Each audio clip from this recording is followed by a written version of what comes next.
wanted to get into some analytics on what's going on with Solana and compare it to some other major layer one projects. Solana has been going off.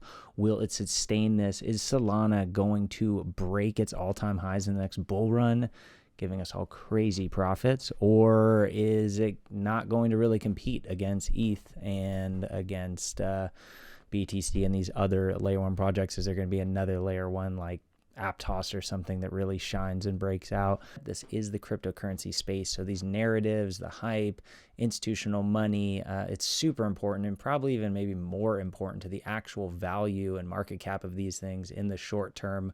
Long term, we'll see, I think, real tech and development, everything will carry these things forward in the long term. But what will happen in the next real bull market, I think narrative and story will be very important. So this is not financial advice. Do your own research. No one knows what's going to happen with these things, and we know this is all super risky. We are degens, greedy, trying to make some money here. I'm going to start here with DeFi Llama. Let's look at the TVL here. Ethereum still just crushing the game in the TVL space. Ethereum's up at 23 billion. It has come down a lot since its all-time high. But let's look at Solana here. Solana TVL, unfortunately, it's only 435 million. The market cap to TVL ratio is 39, which is not great. We want a low number here. Having said that, Tron 1.1, that's a really good TVL compared to its market cap. But I'm weary of Tron. I'm weary of the USDD coin, and its relationship reminds me very much of Luna and UST. So anyways, let's stay on topic here. We are getting all over the place. So looking at Solana here, this is our TVL. This is back in the last bull market here, November 2021. We had a TVL of 9 billion, and it has just been taking a big pooper here. All the way down here into the hundreds of millions of dollar range, and it's just started to pop back up. But I do think that this TVL is highly correlated. It kind of plays together with the price. As the price goes up, more Solana will get locked, and vice versa. As more gets locked, the price will go up, and those prices correlate each other. This is crypto winter down here. This is bear market, and this is actually where we want to be accumulating and buying if you're in the crypto space. I think actually making money in crypto has it's a little simpler than we may make it, because this has really been cyclical, and really it's just buy in the bear market, sell in the bull market. Sounds really simple. It sounds too easy to be true, and who knows, no one really knows anything. We don't know where these prices are going to go, but in general, if you've bought in the bear markets and sold in the bull markets, you've done really well. So this here is showing you your protocols and what's locked on them. Orca, Radium, these are all different Solana protocols and such. So that's the TVL for Solana. Let's get into this other metric that I found for Solana, and the site here, alphagrowth.io, is pretty cool. This is good to see. Solana Twitter followers are just ramping up, and as much as that's not actual chain metrics, I think that's super important for the price. The social awareness, the social narratives for these things are super important for the price of the coin, and this is actually really cool to see right here. Oh, 5 years ago. I guess that's exactly 5 years ago Solana was founded. So I correct myself. But anyways, this is actually really interesting to see how much revenue these chains are actually making. And this would be in fees here.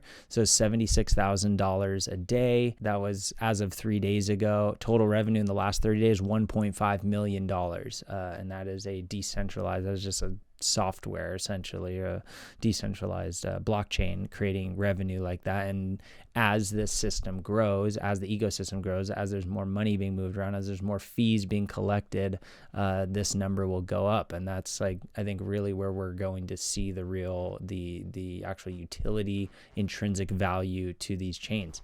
Now, if we look at Ethereum, I'm just comparing to Ethereum because Ethereum's the top altcoin.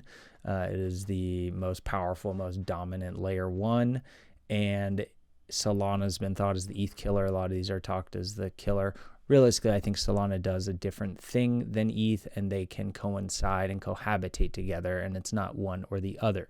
But Ethereum Twitter followers also skyrocketing to the moon. But this is pretty wild to see about ETH here. Total daily revenue in one day, $4 million a day, and it did $102 million in the last 30 days. The blockchain of ETH created in fees. Development activity. Now, Mark Andreessen from A16Z, really big, super successful VC. His main principles in investing goes into investing into where things are being developed. He said prices, we don't know what markets are going to do. Markets go up, markets go down, whatever. But his belief is that if you put your money into someplace where the smartest people are developing and building, where tech people are building new things and innovating, then their value will be created. So I want to look at the development activity for these chains. I'm also got Polkadot up here because Polkadot is actually the #1 developing layer 1 blockchain right now, which is pretty badass. Here we have Solana and purple down here, ETH a bit higher, and then Polkadot actually just smashing it. Polkadot actually almost has 3 times the development as Solana on the chain. So that is super bullish, I'd say, for Polkadot. Polkadot just doesn't quite have the same narratives. Polkadot's also not generating the same amount of revenue that Solana is. And last bull market, Solana had a way bigger breakout than Polkadot did. But Polkadot still went up an immense amount. And if we get back up to all-time highs, we're over 10xing. So we would love that. And if we can break that all-time high, I think a $70, $80 Polkadot could be highly possible. Then we're making crazy money. So, but not financial advice. Do your own research. Don't just listen to me. Let's actually bring this to a longer time frame and see what we're looking like in terms of growth of development on these things. Kind of been stationary. We had this major growth in development on Solana, end of 2021, beginning of 2022. This is like right during kind of the end of the last bull market. A lot of people were building on Solana. I think a lot of developers were coming over from ETH onto Solana, and then Solana development has been kind of decreasing, which is unfortunate to see, even though I am still bullish on Solana. And I think that there's a lot of use cases for especially like gaming. It's super fast, it's super cheap, it works well. Yeah, if you are enjoying this, please hit that subscribe button, hit that like. But comment really helps me out, helps out the channel. I really appreciate it. All right, guys.